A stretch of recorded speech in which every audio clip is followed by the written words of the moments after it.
Hello दोस्तों, कैसे हैं आप सभी। आज मेरा नया टॉपिक है उपचारात्मक शिक्षण।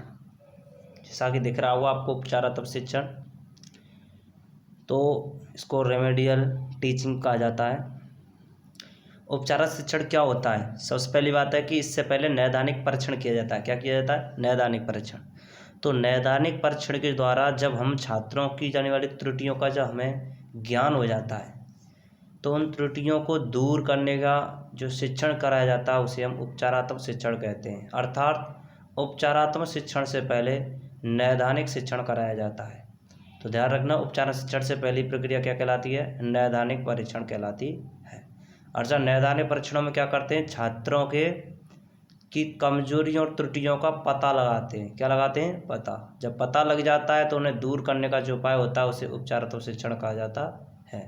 जैसे कि किसी डॉक्टर के पास किसी मरीज़ को लाया जाता है तो सबसे पहले वह उसका निदान करता है। जब उसका सही प्रकार से निदान हो जाता है, उसको रोगी के बारे में पता लग जाता है, तो फिर उसके लिए वो क्या करता है? उसका ट्रीटमेंट करता है, इलाज करता है। उसी को उपचारात्मक शिक्षण कहते हैं। तो इसी प्रकार शैक्षणिक दृष्टि से भी इसी प्रकार से कार्य किया जाता है।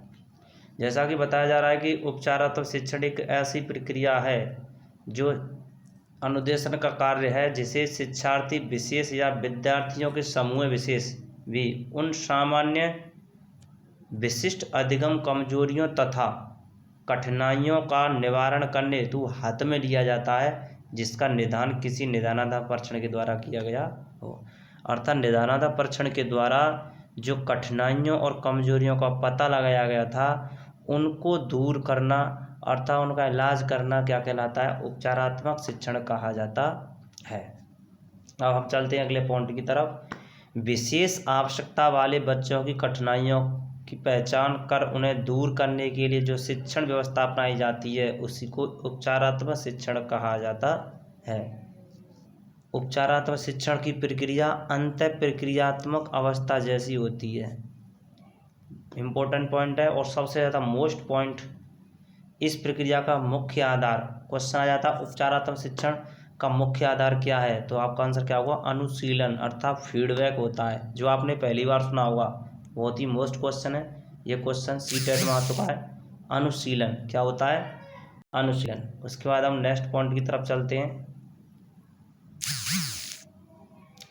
उपचारात्मक शिक्षण के लिए निदानात्मक शिक्षण आधार है। मतलब उपचारात्मक शिक्षण तभी आप कर सकते हैं जब पहले आपने क्या कर लिया हो?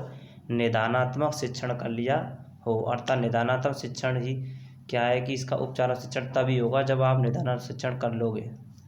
इसमें छात्र की रुचि आवश्यकता मुख्य केंद्र बिंदु होते हैं। तो ध्यान रखना, उपचारात्मक शिक्षण का आधार क्या होता है? नैदानिक शिक्षण। क्वेश्चन आ जाता है कि इसका केंद्र बिंदु क्या होता है? तो केंद्र बिंदु होता है छात्र की रुचि और उसकी आवश्यकता। क्या होती है? उपचारात्मक शिक्षण के मुख्य केंद्र बिंदु होते हैं। शिक्षण के मध्य उपस्थित होने वाली कठिनाइयों के निराकरण हेतु क्रियात्मक अनुसंधान की सहायता लेता है। तो देखो भाई, शिक्षण के मध्य उपस्थित होने वाली कठिनाई, जो कठिनाई आती हैं उनके निराकरण अगर करना हो तो हमें किसका सहारा लेना पड़ेगा? क्रियात्मक अनुसंधान का सहारा लेना पड़ता है। मूल्यांकन की प्रक्रिया का संपन्न होना इसी प्रकार के कार्य पर निर्भर करता है। तो देखो, मूल्यांकन की जो प्रक्रिया होती है वो भी उपचारात्मक शिक्षण की तरह ही होती है। उपचारात्मक शिक्षण का प्रयोग दो परिस्थितियों में किया जाता है। बहुत ही इंपॉर्टेंट पॉइंट है भाई। उपचारात्मक शिक्षण दो परिस्थितियों में किया जाता है। पहला, बुरी आदतों के छुड़ाने में। पहली बात है, किसी में अगर बुरी आदतें उनको छुड़ाने में उपचारात्मक शिक्षण किया जाता है। या फिर अच्छी आदतों के ना होने में, अगर किसी व्यक्ति में अच्छी आदतें नहीं हैं तो उनको अच्छी आदतें डालने के लिए। तो दो पॉइंट हो गए, बुरी आदतों को छुड़ाने में और अच्छी आदतों के ना होने में क्या किया जाता है? उपचारात्मक शिक्षण किया जाता है। क्रियात्मक अनुसंधान या शोध में उपचारात्मक शिक्षण बहुत ही महत्वपूर्ण होता है। Very important question. नेक्स्ट है, यह निरंतर चलने वाली प्रक्रिया है। जैसे कि मूल्यांकन निरंतर चलने वाली प्रक्रिया थी, उसी प्रकार से उपचारात्मक शिक्षण भी निरंतर चलने वाली प्रक्रिया है। इसमें परीक्षण, शिक्षण अधिगम और पुनः शिक्षण नियत है। सबसे पहले परीक्षण किया जाएगा, उपलब्धि परीक्षण, टेस्ट या परीक्षा ली जाएगी। उसके बाद शिक्षण अधिगम कराया जाएगा और फिर पुनः शिक्षण लिया जाएगा। इससे पता लग जाएगा कि आपने कहाँ तक या कितनी प्रगति कर ली है। नवीन विधियों की खोज का आधार बनता है। बहुत ही मोस्ट क्वेश्चन है। यदि आप उपचारात्मक शिक्षण करोगे तो नई विधियों का क्या होगा, नई विधियों की खोज होगी, उनका विकास होगा। अब हम चलते हैं नेक्स्ट पॉइंट की तरफ। इसमें मुख्य रूप से दो बातें नियत हैं। अब देखो भाई कौन कौन सी बातें नियत है। पहली है दोष निवारण। कौन सी है? दोष निवारण। अनावश्यक रूप से शिक्षार्थी में विकसित अनुचित अवांछित आदतों को छुड़ाना तथा अपरिपक्व दृष्टिकोण को दूर करना। तो भाई दोष निवारण का मतलब है अगर किसी बच्चे या किसी विद्यार्थी में अनुचित या अवांछित आदतें हैं तो उनको छुड़ाना या अपरिपक्व दृष्टिकोण को दूर करना होता है, अर्थात उनकी परिपक्वता लानी पड़ती है। तो इस प्रकार के दोषों को दूर करता है। तत्काल प्रयास ये बहुत ही इंपॉर्टेंट होता है, वो उसी समय किया जाता है। जैसे कि शिक्षार्थी की समस्या को जान करके उसकी बुरी आदतों और तत्काल सुधार किया जाता है, मतलब शीघ्रता से। अब आर एम मिश्रा ने उपचारात्मक शिक्षण को क्या कहा है? उपचारात्मक शिक्षण शुरू से दूषित शिक्षण तथा दूषित अधिगम प्रभावों को एक प्रकार से दूर करने की प्रक्रिया है। अर्थात उपचारात्मक शिक्षण वो होता है जो दूषित शिक्षण और दूषित अधिगम प्रक्रिया को क्या करता है? दूर करता है। हम चलते हैं नेक्स्ट पॉइंट की तरफ। उपचारात्मक शिक्षण में दो क्रिया नियत हैं। अब कौन कौन सी क्रिया समाहित हैं ये आप देखेंगे। पहली है शिक्षण नीतियों एवं युक्तियों का चुनाव। सबसे पहले शिक्षण नीतियों और युक्तियों का चुनाव होता है। दूसरा इसमें अनुशीलन, जिसको पृष्ठ पोषण भी कहते हैं, फीडबैक की प्रविधियों की व्यवस्था। अब पृष्ठ पोषण, अनुशीलन या फीडबैक क्या होता है? सफल शिक्षण की आत्मा को क्या कहते हैं? पृष्ठ पोषण कहते हैं। अब हम बात करते हैं उपचारात्मक शिक्षण की उपयोगिता। उपचारात्मक शिक्षण की क्या उपयोगिता है ये आपको देखना है। सबसे पहली बात है कि इसमें सुधार की प्रक्रिया को प्रेरणा मिलती है। फर्स्ट पॉइंट, हीनभावना दूर होती है। मतलब जो स्टूडेंटों में हीनभावना बनी रहती है कि मैं तो क्लास में सबसे ज़्यादा कमज़ोर हूँ, तो उन प्रकार की जो हीनभावना होती है उनको दूर होती है। नया आत्मविश्वास जागृत होता है, ठीक है नहीं, और सर्वांगीण विकास होता है। इससे सर्वांगीण विकास होता है। अब देखो इससे कैसे विकास होगा सर्वांगीण विकास, क्योंकि उपचारात्मक शिक्षण से बालक का क्या है कि एक तो पढ़ने में रुचि होती है, अनुशासनता आती है, सहनशीलता आती है, कई गुणों का क्या है विकास हो जाता है, जिससे क्या है कि उसका सर्वांगीण विकास होता है। और इसके अलावा और भी इसके कई उपयोग हैं उपचारात्मक शिक्षण के। तो इसमें हम उसके बाद उपचार शिक्षण के महत्व के बाद अब हम नेक्स्ट चलते उद्देश्य। क्या आता है इसका उद्देश्य? उद्देश्य क्या है? विद्यार्थियों की अंतर्द्वंद्वों का समाधान होता है। जो विद्यार्थी के अंतर्गत जो अंतर्द्वंद्व होते हैं उनका क्या होता है? समाधान होता है। पहला पॉइंट इम्पोर्टेंट था। बालक की अशुद्धियों का निराकरण होता है। जैसा कि ये पॉइंट हिंदी की शिक्षण विधियों के लिए बहुत महत्वपूर्ण है, क्योंकि ये जो उपचारात्मक शिक्षण है वो पूर्ण रूप से Hindi, Sanskrit, math, science, SST पाँचों सब्जेक्टों को एक साथ मिला करके बनाया गया है। इसमें किसी प्रकार की शिक्षण विधि को पढ़ने की जरूरत नहीं है। इस उपचारात्मक शिक्षण को पढ़ने के बाद आपको पाँचों सब्जेक्टों में उपचारात्मक शिक्षण पढ़ने की जरूरत नहीं है। ये भी वाला जो पॉइंट है, व्यक्तित्व से संबंधित तत्वों को उचित दिशा में विकसित होती है। ठीक है भाई, व्यक्तित्व का संबंध तत्वों का। अवांछित आदर्शों के स्थान पर वांछित की स्थापना होती है। जो अवांछित आदर्श होते हैं, जो गलतियाँ होती हैं, कुछ अनावश्यक होते हैं, उनके स्थान पर आवश्यक वांछितों की स्थापना हो जाती है। छात्रों की दुर्बलता और विपरीत मनोवृत्तियों का दूर होती हैं। छात्रों की जो कमजोरी होती है, दुर्बलता होती है, वो क्या होती है? दूर होती है। विपरीत मनोवृत्तियों को दूर होती हैं। सीखने के दूषित प्रभाव को दूर होता है। जो सीखने का जो दूषित प्रभाव होता है वो क्या हो जाता है? दूर हो जाता है। गलत सीखी हुई बातों को ठीक हो जाती हैं। जो बच्चों ने गलत सीख रखा था उनसे क्या होता है? उनको छुटकारा मिल जाता है, अर्थात वो उनसे दूर हो जाती हैं। और उसके बाद हम नेक्स्ट देखते हैं। अब ऐसा सोपान, इसको बनाने के सोपान तो ध्यान रखना। तो इसके कितने चरणों में बनाया जाता है ये? तो इसके चरण होंगे 4 चरणों में। कितने चरण होंगे? 4 चरण। उपचारात्मक शिक्षण की सोपान, तो सोपान तो पहला चरण है इसका। तो इसको देने वाले व्यक्ति कौन थे? डेविस। इन चरणों को किसने दिया था? डेविस ने दिया था। डेविस ने आई के डेविस ने इसके 4 चरण बताए। तो अब हम देख लेते हैं चारों चरणों को।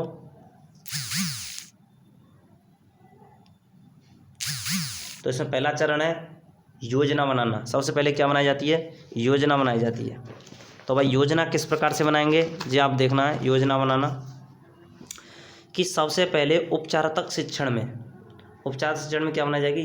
योजना कैसे होगी? कमज़ोर जो विद्यार्थी होंगे उनका क्या करेंगे? हम चयन करेंगे। चयन कैसे करेंगे? क्योंकि चयन किससे होगा? तो चयन होगा, पहले हमने जो निदानात्मक परीक्षण किया था, अर्थात जिनसे हमने क्या शिक्षार्थियों का चयन करने के लिए हमने साक्षात्कार ली, उपलब्धि परीक्षण किया, या शिक्षक के अनुभव के आधार पर हमने पता लगा लिया कि ये बालक, ये जो बच्चे हैं ये कमज़ोर हैं, तो उनको उचित निर्णय देना है। तो हम उनको क्या बनाएंगे? एक योजना बनाएंगे। तो योजना बनाने के लिए उन छात्रों का सबसे पहले क्या करेंगे? हम चयन करेंगे। ठीक है। दूसरा आता है संगठन। इम्पोर्टेंट था संगठन।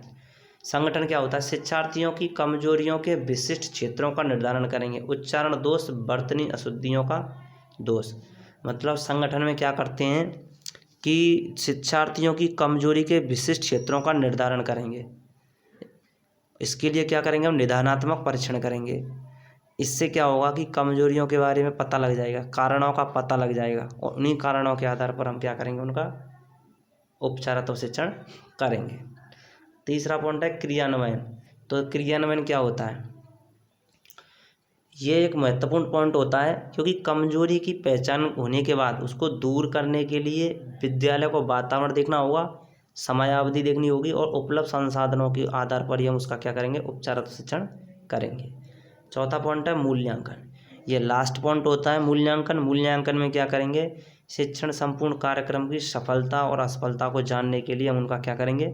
मूल्यांकन करेंगे कि बच्चों ने कहाँ तक सफलता प्राप्त की है और कहाँ तक सफलता प्राप्त नहीं की है।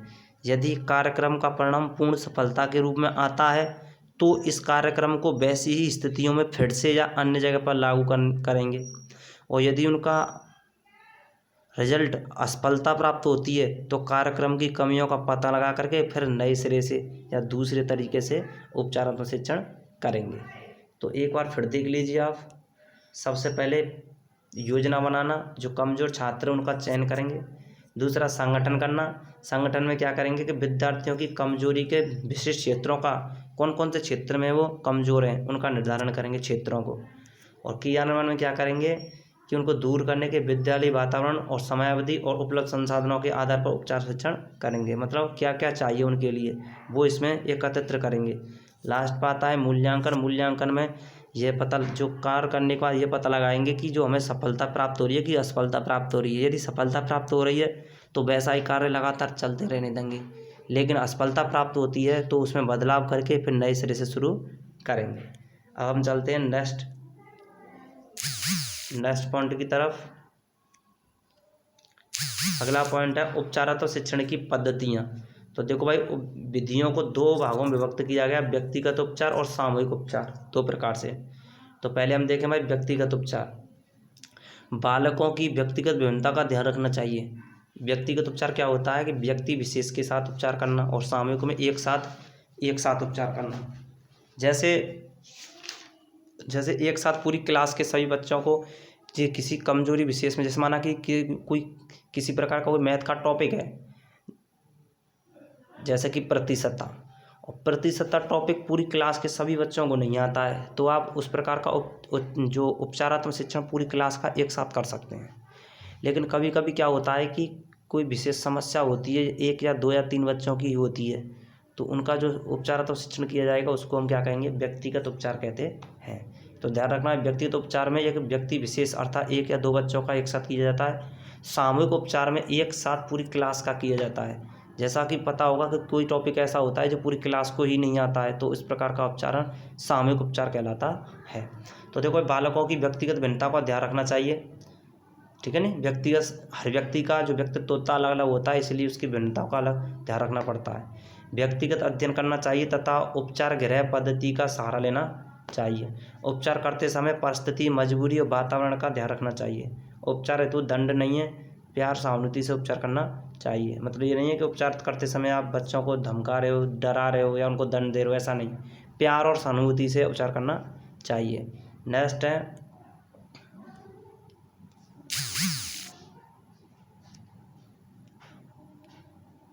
अगला पॉइंट है, बिना व्यक्तिगत ध्यान दिए सच्चाई का पता लगाना कठिन हो जाता है। मतलब हमें मतलब क्या है कि हमें व्यक्ति सामूहिक की तुलना में व्यक्तिगत श्रेष्ठ होता है, क्योंकि व्यक्तिगत का विशेष का करोगे तो उसके बारे में जो कठिनाई है उसका सच्चाई के बारे में पता लग जाता है।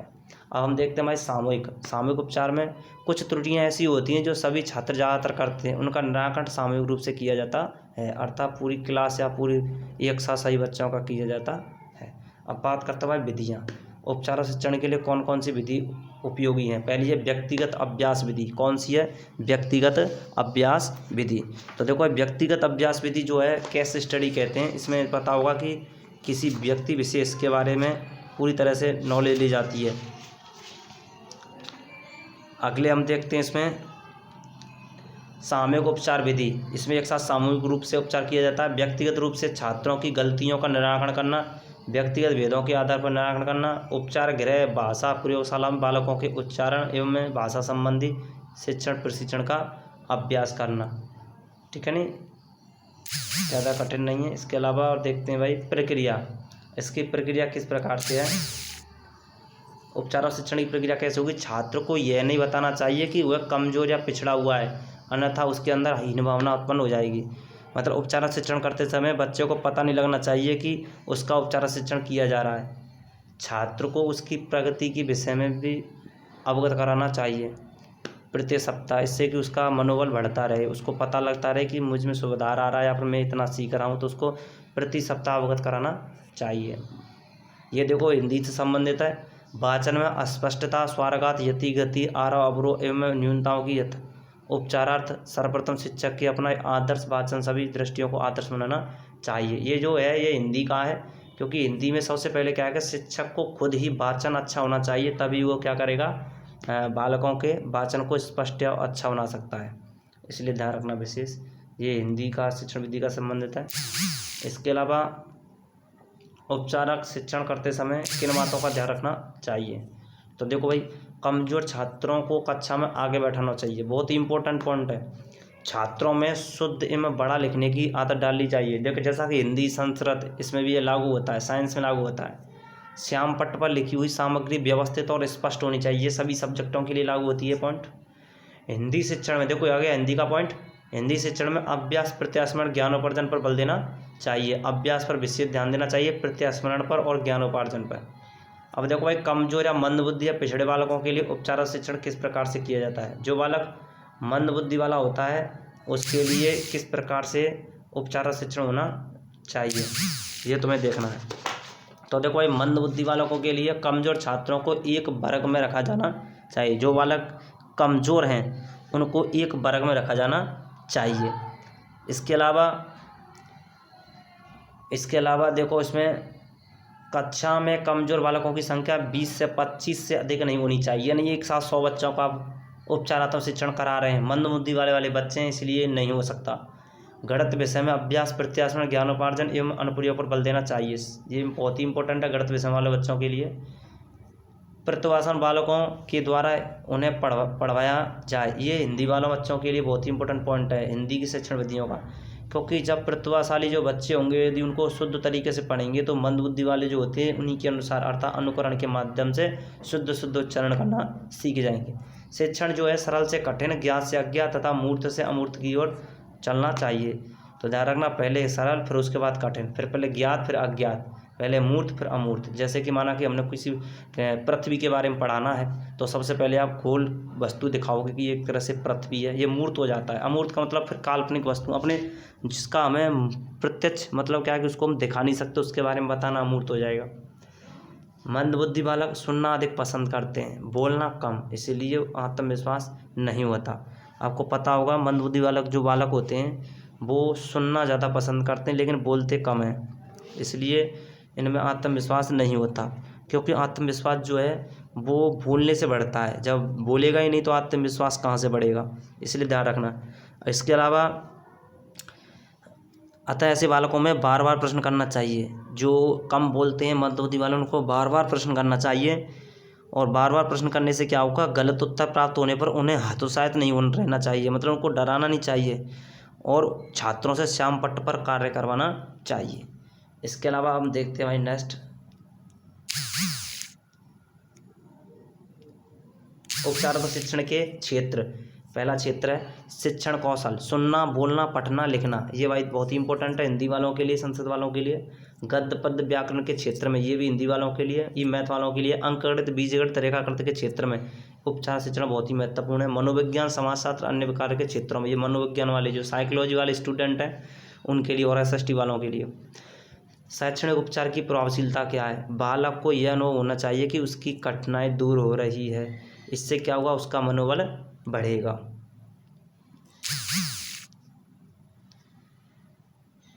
इसके अलावा नेक्स्ट है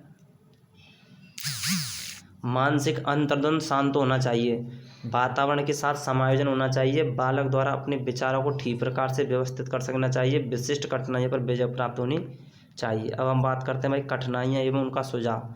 क्या क्या कठिनाइयाँ आती हैं, ये हिंदी की जो शिक्षण विधि है उन्हीं के लिए इम्पोर्टेंट है, ध्यान रखना। बता रहा हूँ विशेष पहले हिंदी वाले बच्चों के लिए, तो विशेष ध्यान रखना। सबसे पहला है अक्षरों को ना पहचानना। प्रदर्शन पत्र की सहायता से अक्षरों का अभ्यास करना चाहिए। जो अक्षरों को नहीं पहचान पाते ना, उसको दिखा के, प्रदर्शन करके पत्र पर अभ्यास कराना चाहिए। शब्दों को ना पहचान सकना, जो शब्दों को ही नहीं पहचानते हैं, ध्वनियों और उच्चारण के नियमों का ठीक ठीक से अभ्यास कराना चाहिए। मुद्रित पुस्तकें ना पढ़ सकना, यह रीट में आ चुका है 2018 में। बालकों को ऐसे प्रश्न देना जिनका उत्तर वो पुस्तक में खोजे। जब बार बार खोजेगा तो उनको पढ़ेगा तो उनको वो लर्न होंगे, अच्छा सीखेगा, अभ्यास होगा। अगला है प्रखर बुद्धि वाले छात्रों का उपचारात्मक शिक्षण। जो तेज दिमाग वाले बच्चे होते हैं उनका उपचारात्मक शिक्षण किस प्रकार से होना चाहिए, ये देखते हैं। प्रखर बुद्धि वाले छात्रों का उचित मार्गदर्शन दिया जाए, उन्हें पढ़ने के लिए विशेष सामग्री प्रदान की जाए, उन्हें पर्याप्त मात्रा में उनके स्तर का ज्ञान दिया जाए, उन्हें विविध प्रकार की समस्याओं से हल करने की दी जाए। उनको विशेष समस्या दी जानी चाहिए जिससे कि उन्हें चुनौती हो और रूप में ले सकें और अपना क्षमता से अधिक उपयोग कर सकें, क्योंकि ये प्रतिभाशाली बालक हैं। इनको हम जितना चुनौतीपूर्ण कार्य देंगे उतना ही श्रेष्ठ होता है। जैसे कि मैथ में कोई क्वेश्चन इस प्रकार से दो ताकि वो उनको बार बार करता रहे। मंदबुद्धि वाले छात्रों की सहायता करने के लिए प्रोत्साहित करना चाहिए कि वो जो मंदबुद्धि वाले हैं उनको सिखाता रहे, उन्हें यथोचित सम्मान परामर्श मिलने जिससे उन्हें अभिमान को ठेस ना पहुँचे। देखो प्रतिभाशाली बच्चों की खासियत होती है कि उनको यदि सम्मान या परामर्श नहीं मिलता है तो वो क्या करते हैं, वो ओवर कॉन्फिडेंस में चले जाते हैं। इसलिए उनको स्वाभिमान को ठेस नहीं पहुँचे तो उन्हें परस्पर सम्मान और परामर्श देना चाहिए। इसके अलावा नेक्स्ट पॉइंट है, next and last point note में दिखा रहेगा, विज्ञान के विषय में जो क्वेश्चन है के लिए मान लो एक तरह से विज्ञान विषय के उपचार शिक्षण की पद्धति 5 हैं। ये विज्ञान शिक्षा वालों के लिए विशेष ध्यान रखना। कक्षागत शिक्षण, सामूहिक शिक्षण, व्यक्तिगत शिक्षण, पर्यवेक्षण शिक्षण और प्रयोगात्मक शिक्षण। देखो कक्षागत शिक्षण वो कक्षा में कराया जाता है, सामूहिक शिक्षण एक साथ कराया जाता है, व्यक्ति शिक्षण एक व्यक्ति विशेष, पर्यवेक्षण जो शिक्षण होता है आसपास के वातावरण में, प्रयोगात्मक प्रयोगशाला में कराया जाता है। ये विज्ञान विषय में उपचार शिक्षण की पद्धतियाँ हैं। आ जाता है निम्नलिखित में कौन सी पद्धति नहीं है, तो ध्यान रखना विशेष। तो इस प्रकार के ये बहुत ही इम्पोर्टेंट टॉपिक था, तो आप विशेष ध्यान रखना। इसका थोड़ा सा रिवीजन करा देता हूँ एक तरह से। उपचार शिक्षण एक ऐसा है जो आपको पता ही होगा, निदानात्मक परीक्षण होने के दौरान जिन बच्चों की कठिनाइयों और कमजोरियों का पता लग जाता है उन्हें दूर करने के लिए क्या कराया जाता है, उपचार शिक्षण कराया जाता है। उपचार शिक्षण एक अनुसंधान की प्रक्रिया होती है। इसका जो मुख्य आधार होता है वो अनुशीलन फीडबैक होता है। इसके अलावा इसके केंद्र बिंदु कौन कौन से होते हैं, रुचि और उसकी आवश्यकता। इसमें मुख्य रूप से 2 बातें नहीं आते हैं, दोष निवारण और तत्काल अभ्यास। इसके अलावा इसमें 2 क्रियाएं सम्मिलित होती हैं, एक तो शिक्षण नीतियों युक्तियों का चुनाव, एक अनुशीलन। और नेक्स्ट इसके बाद हम देखते हैं भाई पृष्ठ पोषण क्या होता है, सफल शिक्षण की आत्मा को होती है। इसके उद्देश्य आप पता ही है। इसके 4 चरण हैं। किसने दिए थे, IK डेविस ने के द्वारा दिए गए थे। पहला योजना बनाना, दूसरा संगठन, तीसरा क्रियान्वयन, चौथा मूल्यांकन। इसके अलावा उपचारात्मक शिक्षण की पद्धतियाँ 2 प्रकार की पद्धति होती हैं, व्यक्तिगत उपचार कराया जाता है और एक सामूहिक उपचार कराया जाता है। क्वेश्चन आ जाएगा उपचारात्मक शिक्षण कितने प्रकार का होता है, आप कहोगे 2 प्रकार का, उपचारात्मक शिक्षण और सामूहिक शिक्षण। इसके अलावा प्रक्रिया, इसकी प्रक्रिया किस प्रकार से होती है, क्योंकि बताता मैंने कि छात्रों को ये नहीं बताना चाहिए कि वो कमज़ोर है, पिछड़ा हुआ है, तो हीन भावना स्पष्ट हो जाएगी। और इसके बाद में किन किन बातों का ध्यान रखना चाहिए, कमज़ोर बालक होते हैं वो बोलना कम करते हैं, सुनना अधिक पसंद करता है, तो उनका आत्मविश्वास नहीं होता, इसलिए उनको ज़्यादा से ज़्यादा क्वेश्चन पूछना चाहिए और उनको ब्लैक बोर्ड पर श्याम पट्ट पर कार्य करने के लिए प्रोत्साहित करना चाहिए। इनके क्षेत्रीय बता दिया था, अंकगणित, बीजगणित ये मैथ में होता है, मनोविज्ञान समाजशास्त्र ये साइकोलॉजी में, और इसके सुनना बोलना पढ़ना ये सब संस्कृत और हिंदी में होते हैं। इसके अलावा कठिनाइयों, उनका सुझाव बताया था हिंदी वाली शिक्षण विधियों के लिए, अक्षरों को ना पहचानना, शब्दों को ना पहचानना, मुद्रित पुस्तकों को ना पहचानना। अगला है प्रखर बुद्धि वाले छात्रों के लिए, जो अच्छे टैलेंटेड बच्चे होते हैं उनके लिए क्या करना चाहिए, उनका मार्गदर्शन करना चाहिए, उनका सम्मान करना चाहिए ताकि उनके आत्मविश्वास को ठेस ना पहुँचे। और विज्ञान की शिक्षण विधियाँ बहुत ही मोस्ट हैं, अभी बताई थी, कक्षा शिक्षण, सामूहिक शिक्षण, व्यक्तिगत शिक्षण और पर्यवेक्षक शिक्षण, प्रयोगात्मक शिक्षण। इस प्रकार से और विभिन्न प्रकार के टॉपिकों को विश्लेषण रूप से और उनसे संबंधित प्रश्नों को देखने के लिए हमारे YouTube चैनल देवा फौजदार सर से आप जुड़े रहें। ज़्यादा से ज़्यादा लाइक करें और सब्सक्राइब जरूर करें, विशेष ध्यान रखना। जय हिंद, जय भारत।